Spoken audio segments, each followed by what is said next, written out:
Sa ngayon ay narito ako sa MPS Mandaon na kung saan ay kukunan natin ng pahayag kaugnay naman sa kanilang accomplishment na may kinalaman sa illegal fishing activities dito naman sa bayan ng Mandaon.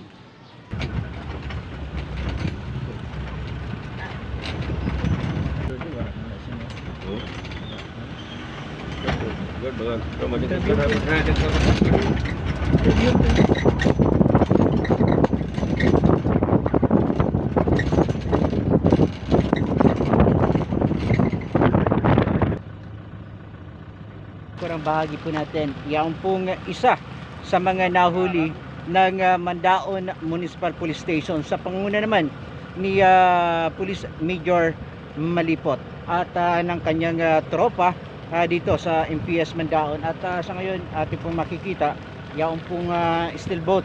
So ngayon aalamin po natin kaugnay po dito kung kailan at kung saan ito nahuli ng mga otoridad.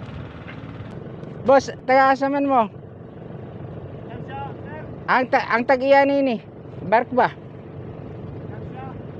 Ha? Istansya? Kailan kayo nadakip? Ha?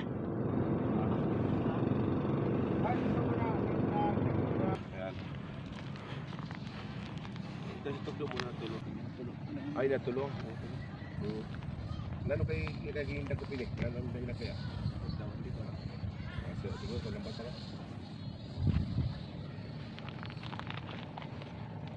Mga taga din tagisa ni. Dantangan guro. Kakampi, kaibigan at kabalikat ng mamamayan. Paryon ngayon, paryon ngayon, paryon ngayon. Ni kasamang Jess Igan, paryon.